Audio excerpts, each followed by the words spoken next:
It's now time for me to present Solfrid Skilbrigt. She has worked at Sopra Steria, Norway since 1999. And since 2002, she's working for Sopra Steria Scandinavia, right? Yeah. She is the director of the supervisory board in Paris since 2015. And she's very interested in organizational development, employer branding and recruiting as well. And she is central in the best workplace in Norway. We really want to hear more about that. Please welcome Solfrid Skilbrigt.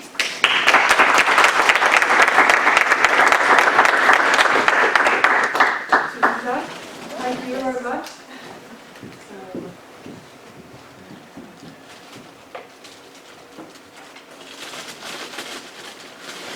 So, my name is Solfrid Skilbrigt, and I'm with Sopra Steria, and I've been there for ages. And as Johan talked about earlier today, job changing and lifelong learning, I studied languages actually. I studied French at university in Trondheim, and I took a little bit of computer science, very little. And then I wanted to start to work in a French company. So I chose a French company. That's the reason why I ended up in IT. I worked for 3 years as a consultant, and then I worked for 10 years with sales, and then I joined HR. So I think that it's an example of changing careers within the company, but also I think it's very good when you work in HR to have the experience from being working in the company, to know the company from different angles and to understand the business and to understand really what this is about. At least that has helped me a lot in my work as an HR person. So, you all know Google, so probably you didn't need to present Google and what Google was, but probably you do not know Sopra Steria. Does anybody know Sopra Steria? One person, good. So we are an IT consulting company. We are French. We are 44,000 people worldwide, mainly in Europe. We have some people in India, and we talked about Singapore here. We have an office in Singapore actually as well. I will primarily talk about Norway and what we have done in Norway to develop our company. We are a knowledge-based company, obviously. This is, we are consultants and delivering consultancy services to the society, primarily public sector actually, a lot of it to public sector, but also to bigger corporations. We are #1 IT consulting company in Norway. So we are well known in Norway, not as much in Sweden. We are in Sweden, but much smaller. We are a little bit more than 2,000 people in Scandinavia altogether. And we were chosen as the best place to work in Norway in 2019. And that was the 3rd time actually. So that means that we work a lot on the people part and creating a good workplace for our people. But we don't do that on the basis that we are kind and that obviously we want our people to be happy.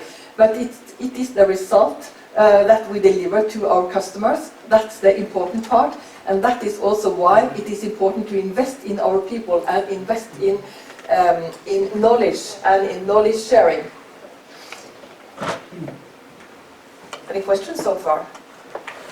No.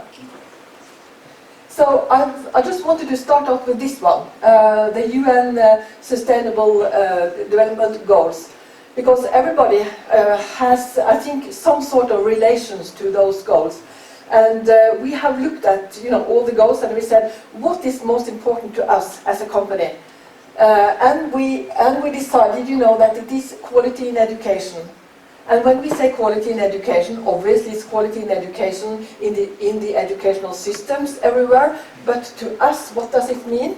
It means that we spend a lot of time on training in many different ways. We spend a lot of time in knowledge sharing and making sure that our people are at the best as consultants, and also as has been stated before today, times are changing a lot, and in the IT sector especially, technology is changing and it's going very, very fast. So we need to make sure that our people at any time has the knowledge that is requested from the outside world and are a little bit ahead of what is going on in the industry.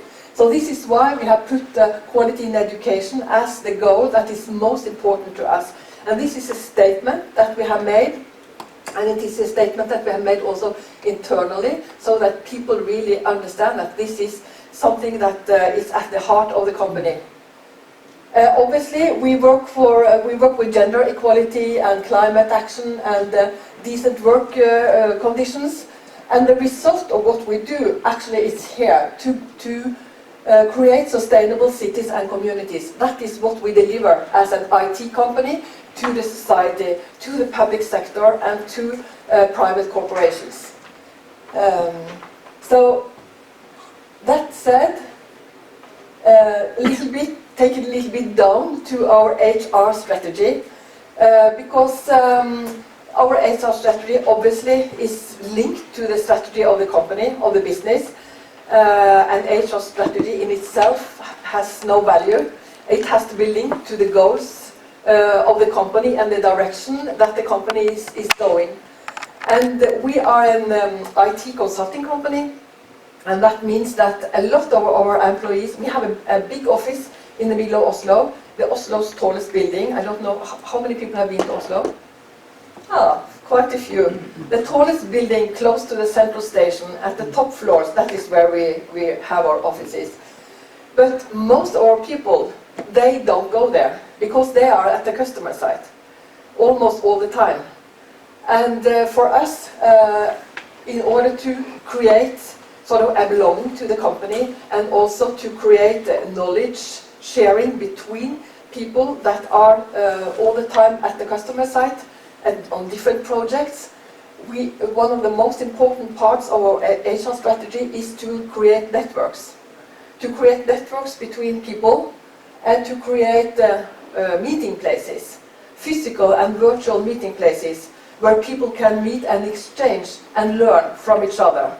So this is an extremely important part of the strategy, and has been for a long time. Create communication, create involving, and create innovation when people meet. And when people meet from different parts of the organization, that is when it becomes interesting. That is when you have a learning situation. And that is when you find, when you put together bits and pieces, you can see the whole picture. So this is extremely important. We work a lot with management, obviously. We are a company that has grown a lot over the last years, and welcoming new people into the organization, and sort of assimilating the new people into the organization, both taking advantage of the knowledge that they bring, at the same time bringing everybody on board and bringing everybody into the same culture. This is a huge management challenge. So it means that we have to focus on developing professional managers that has the same sort of principles in their management, and creating a culture that is based on trust. Trust is the fundamental thing that needs to be in place in the organization, if the organization is going to grow, and if the organization is going to take advantage of all the knowledge that is out there in the projects, in the different departments of the organization. So this is extremely important. And then obviously also to develop each individual, to get the right people on board. We say that we should be the best IT consulting company for the best IT consultants, and that means the people that are most, maybe the ones with the A's, but also the people that are have a profile that matches the culture and matches what we want to do within Sopra Steria.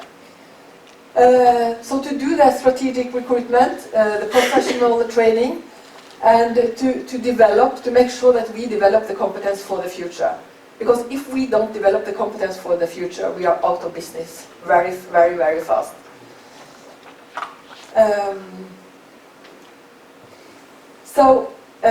What's the most important point? You can talk a lot about values. We have corporate values. I think if you ask people in our company in Norway, what are the company values? Maybe they will be able to tell them, because we have 6, and 6, I think it's a little bit, it's a lot. But there is one thing for sure they're going to say, and that is sharing, the power of sharing. We have used that as a slogan for a long time, the power of sharing, especially around knowledge and competence. And that again goes back to what I talked about in the previous slide about creating networks, because it's about knowledge sharing. It's about knowledge sharing within the company, between colleagues. It's about knowledge sharing with the clients, and it's also about knowledge sharing with the society around us. And here is where the sustainability goals and all that comes into action again, which is sort of part of creating engagement and creating pride within the company. But the sharing, the power of sharing, we do in all sorts of different ways. But I think the most important what we do is to create these opportunities for sharing. And sometimes you need to, I mean, we are an organization that also have a hierarchy and a formal organization, obviously, because you need to organize people in one way or another. But the most important thing is that people can communicate, and they can share, and they can talk, and they can interact across the formal organization. And sometimes that means that as a manager you need to let loose on you know, on some of the maybe the formal ways of managing. You need to let the engagement within the organization grow, and you need to let the sort of the bottom up engagement to give room to that, for people to engage. If people shall share their competence, they need to want to do it, because you cannot make them do it. They need to want to do it themselves, and then they need to see that, you know, for me it's better for my career that I do than keeping everything to myself. And some years ago, when we started out on our journey in the beginning of 2001 or something like that, we were a completely different company. We were quite a traditional product IT company, where, you know, the people that were most valued were the people that had a specific competence that nobody else had, because they were important to the company. Because if they went away, you know, it would put the company in a difficult situation. And we thought we need to change that, because it's not sustainable. And for us, if we are going to grow and to really become an advanced consulting company in the IT sector, we cannot have a culture where people sort of hide their competence and sit on their competence and not share with the rest. So that is when we started out in working with these network groups, and really putting on the agenda that the best, most valued people in the organization were the people that shared their competence. We put them up on the stage, we put them out in the media. We also have in the sort of the bonus scheme, you are valued for sharing your competence. So we really put this into some sort of system, that being open, sharing what you can, and building on your knowledge and your colleagues' knowledge to deliver systems to the clients together. This is what is valued, not what you can yourself, but when your competence is really made into action together with your colleagues. that is when you are the most valuable person to our company.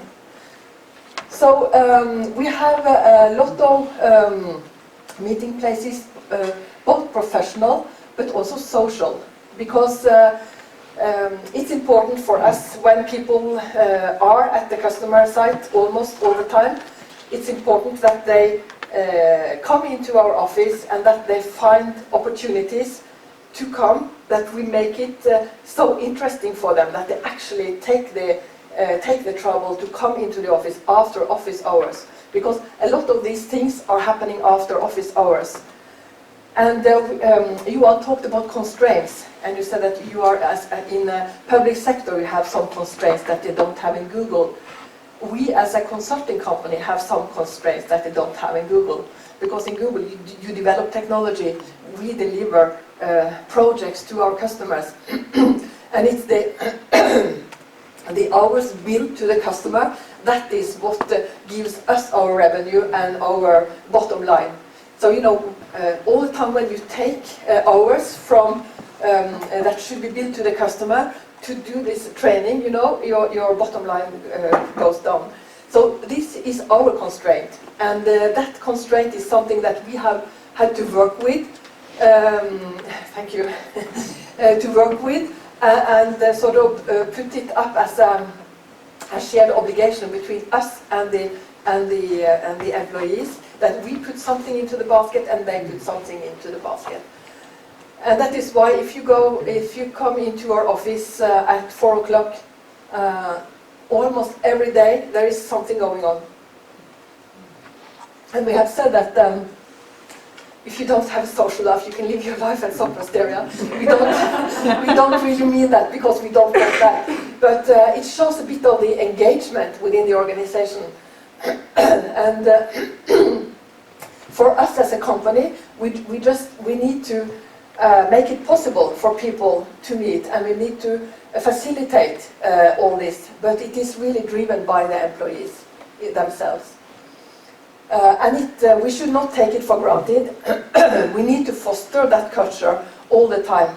And then we need also to give something back as a company. We also have a social network, because we cannot rely on everything to happen physically. So internally we have Facebook at work, workplace as it's called now. I don't know if any of you have that in your organization. Yeah, some do. Yeah, it's really a Facebook that is completely closed. It has nothing to do with the public Facebook, and you have a different profile in the company Facebook than you do on your private Facebook. So information that you share here cannot be used by Facebook externally. And that was really a big struggle that we had with Facebook, I can say, before we implemented this solution. Because obviously they wanted, you know, the posts that you make here, they want to take advantage of that and use that also in the external world. But obviously for us that was not possible. So after having a lot of negotiations, we managed to keep it a closed one. And here we have a lot of communities on the workplace, and it's open to everybody, and it's not really, well, it's managed in a way, obviously, and there are some groups that are only open to management to post in, but mostly it's open to everybody. And there's a lot of sharing going on within these work groups. Some of it is pure social, and there is also a lot of, what should I say, if you have won a contract, you put it out there and you get a lot of likes and sharing. So everybody is aware of what is going on. You know what is going on the different customer sites, even if you don't work with that customer at all, and you are in a completely different part of the company. You have the possibility to follow and to see what is going on.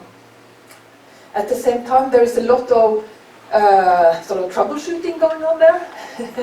A lot of the more technical people, you know, if you come across a very difficult area where you don't have the solution, or you come across as a consultant an area that is a little bit on the borderline of what you know, you can make a post and say, has anybody seen this before? does anybody know something about? And for sure, there is always somebody that has seen that situation before or has heard about the issue that you are working on. I don't think I've ever seen that there is no answer. So there is a lot of engagement and a lot of activity on this social network workplace. We as a company in the beginning when we started out, we said, how should we manage it? should we, what's allowed and what's not allowed? And finally we decided, that everything is allowed. And obviously there is a self-justice in that. So if there are somebody posting something that you really don't, it shouldn't be there, very soon there is somebody, it could be management, but it could also be some of the other employees that is sort of correcting. But I would say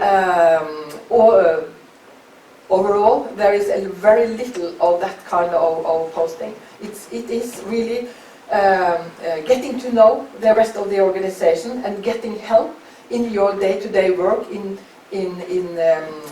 solving problems, in solving complex solutions. So this is extremely important, and also when we have used to have morning meetings every 6 weeks or something like that, where our CEO is sort of making the state of the of the company, what's going on, and the results and everything. Everything is streamed on Workplace. So people that are working at the customer site, maybe a bit far away, they cannot come into the office because then they will be too late for their meeting or with the customer. They can sit by their PC and they can watch. And we have quite a high rate of people that are actually watching and that are in that way still taking part in what is going on in the company, even if they physically cannot be there. So, as you have probably understood, we are much more of a, even if we have procedures and templates and all that, from what I have told you, we are much more a sort of a network organization than, that we have formal procedures and how things are done.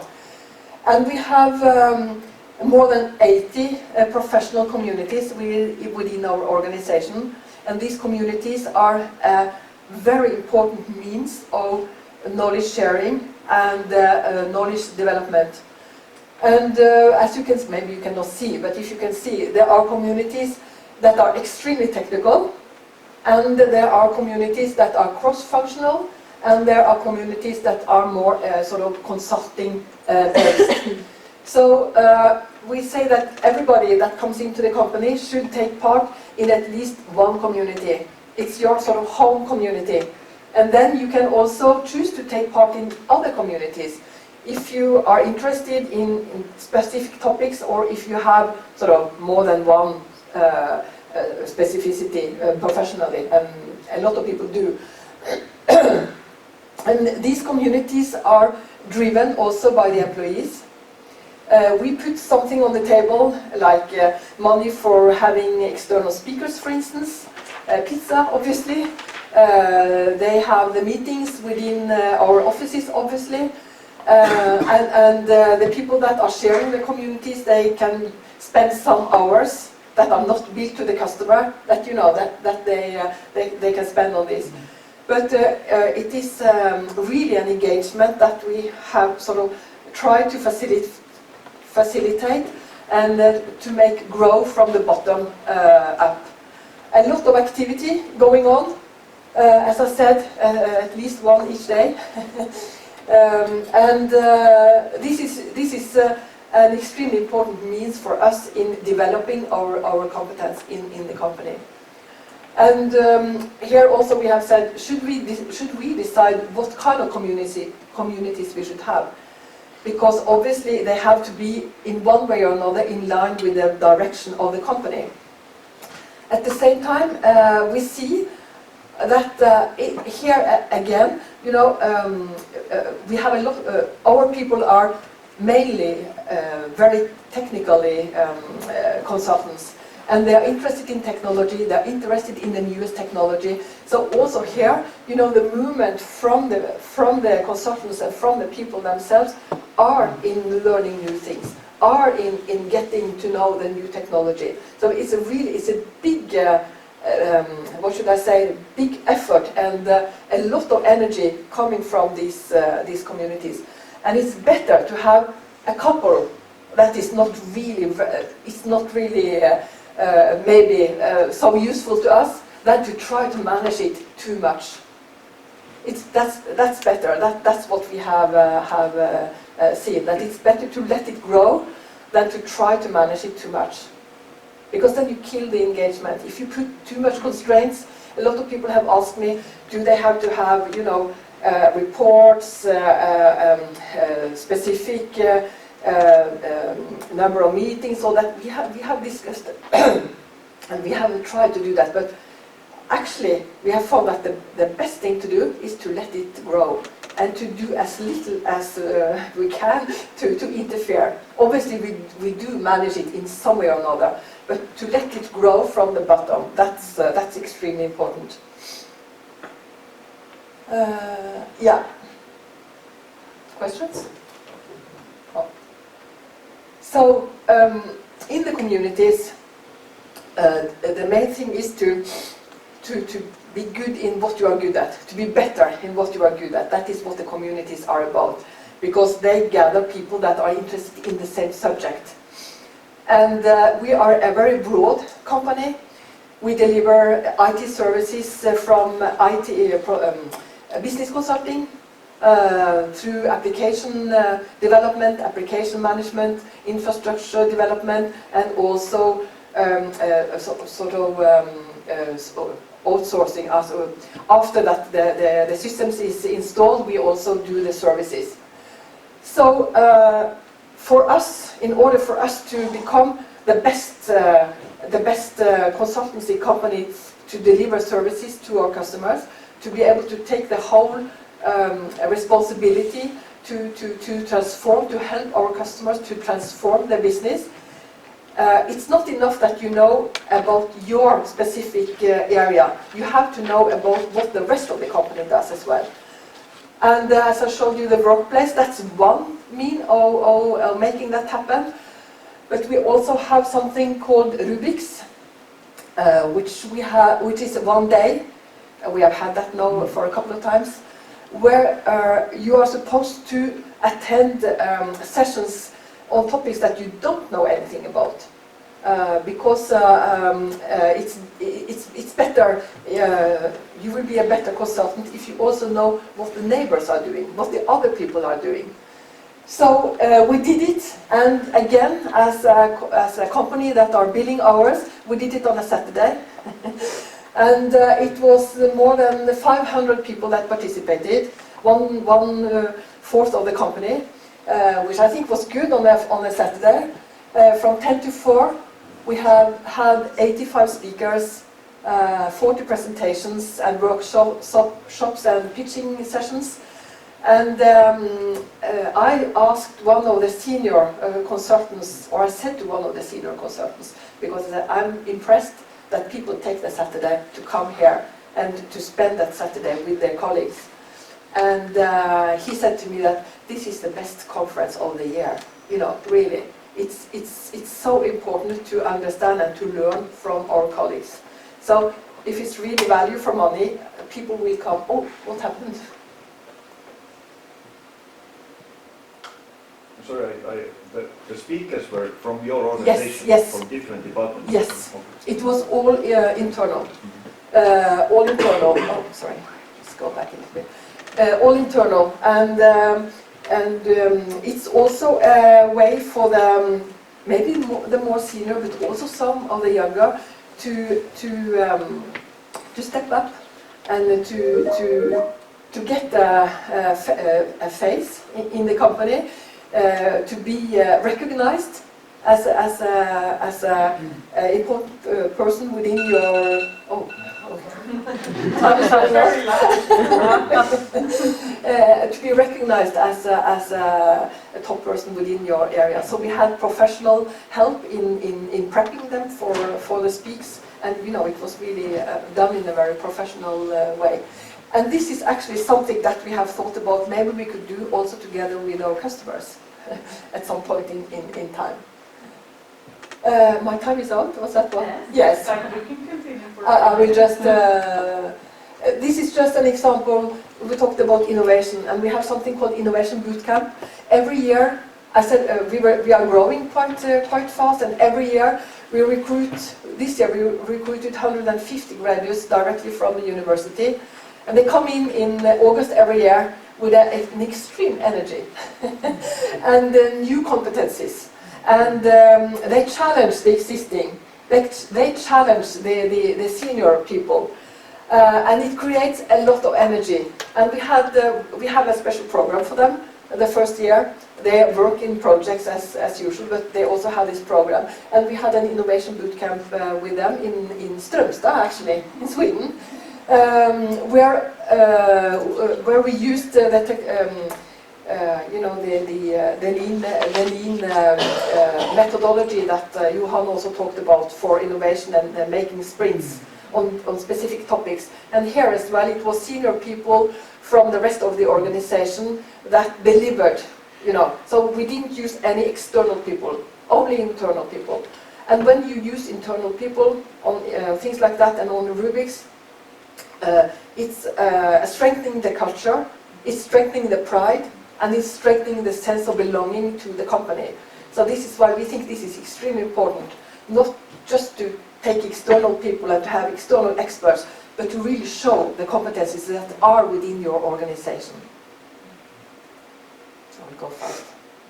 This is just to show you that, you know, we have some formal education, and then it's a little bit like Johan said, make all the information and the knowledge within the world available, because it's not only, training is not only attending a course.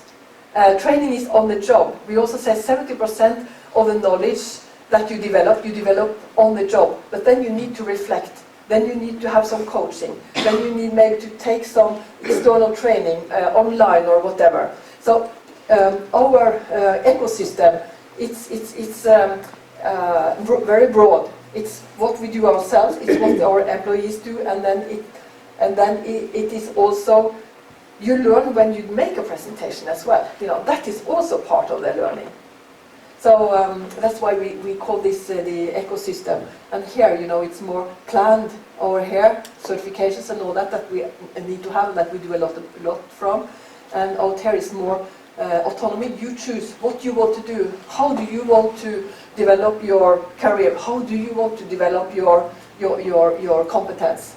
And you can make a presentation on an external conference. You can write a blog, maybe, or you can take part in an external network or whatever. I go faster. So just to sum up, also in our organization, we think that it's a joint responsibility to develop your competence and to develop the company's competence. It's a joint responsibility with the employee and the company. You cannot just sit back and wait that somebody is going to come to you with a course or you know, to ask you. You have to be active and take part yourself in deciding which direction do I want to go, and which arenas do I want to participate on in order to develop my competence. And obviously we as a company need to facilitate and to put something on the table as well. Make the competence available, as also Johan said, create the arenas for sharing and learning, and accept a bit of anarchy, I think. Okay, that was it. Thank you.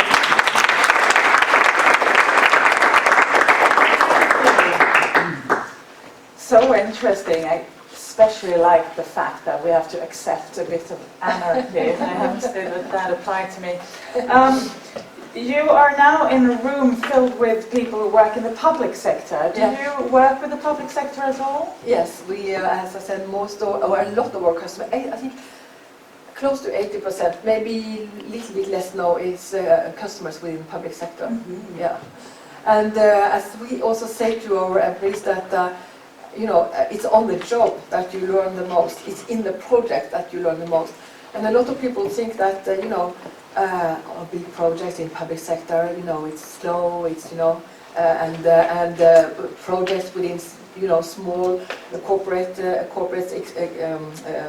in the private sector, it's more interesting, you know, and agile.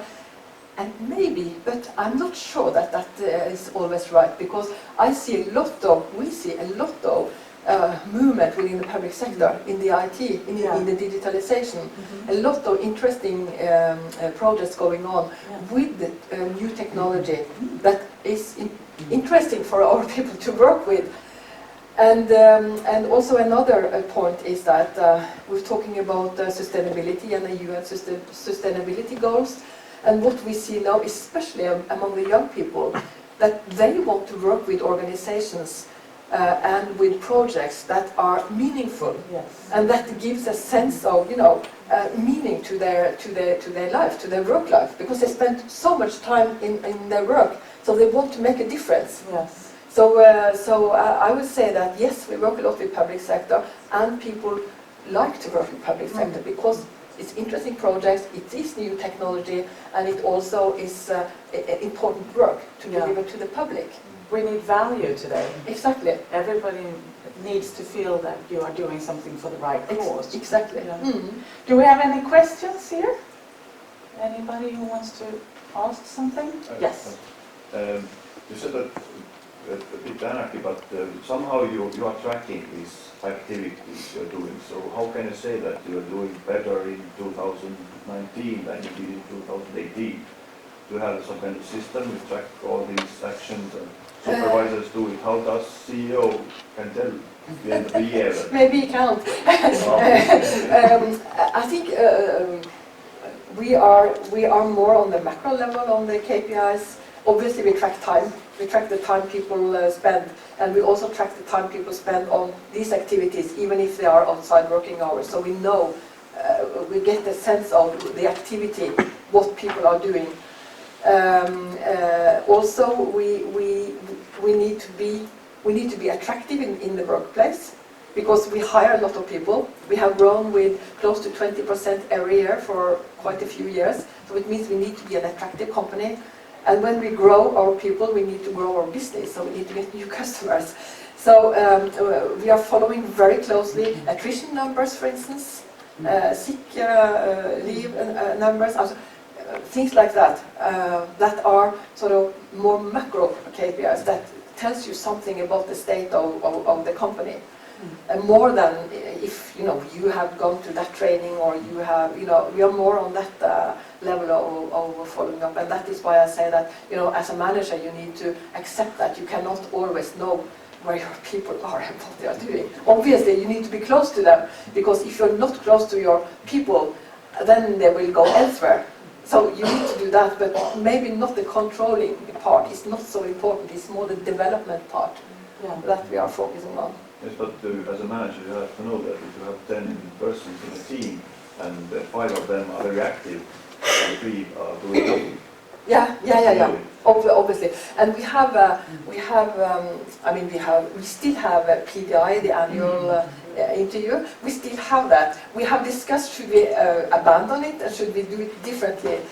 But we still have that, and we also have polls that we send out to our employees every month, or every 3 weeks, or every 2 weeks, depending on, asking different questions. It's very simple, and they just cross yes, no.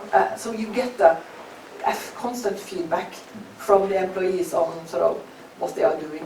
But obviously there are some that, and some have young children and you know, constraints, and they cannot participate in all this, and we have to accept that.